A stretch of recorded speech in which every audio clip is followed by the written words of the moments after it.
Mainit na aroma ng kape ang bumalot sa Benguet Sports Complex nitong ika-7 ng Nobyembre.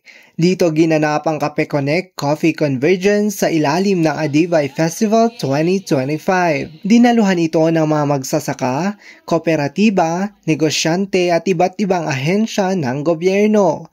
Layunin nilang palakasin ng lokal na coffee industry at ihanda ang pagpapatupad ng Benguet Coffee Ordinance sa Pebrero sa susunod na taon. Kasabay ng programa, nagkaroon din ng libreng coffee tasting at business matching services mula sa Department of Trade and Industry upang maikonekta ang mga magsasaka sa mga kapehan, hotel at iba pang negosyante. Binuksan ni Professor Valentin Macanes ng Philippine Coffee Board ang talakayan sa pamamagitan ng paglatag ng pandaigdigang kalagayan ng industriya. Aniya ay ika-23 sa buong mundo ang Pilipinas sa coffee production. Ngunit may patuloy na pagtaas ng demand sa specialty coffee. Tinukoy din niya ang mga hamon gaya ng mataas na production cost, kakulangan sa infrastruktura at ang pag-edad ng mga magsasaka.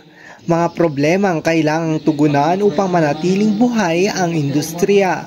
Mula naman sa Socodevi, pinahayag ni Philip Felipe ang Project Agsama Kape, isang programang layong sanayin ang mga magsasaka at kooperatiba hindi lamang sa pagtatanim kundi pati sa pangangalakal ng kape. Pinakatampok sa programa ang pagtatalakay sa Proposed Ordinance No. SP 1220 na layong itatag ang Provincial Coffee Development Council, ipagdiwang ang Provincial Coffee Week at palakasin ang Benguet Coffee brand sa lokal at pandaigdigang merkado. Mula sa pagtatanim hanggang sa huling lagok, patuloy ang Benguet sa pagbubuhos ng sipag at pagkakaisa upang sa bawat tasa mananatiling buhay ang lasa ng kanilang kultura. Mula dito sa La Trinidad, Benguet, kasama si Cassandra Lucero, ako si Harley Angyu para sa Herald Express.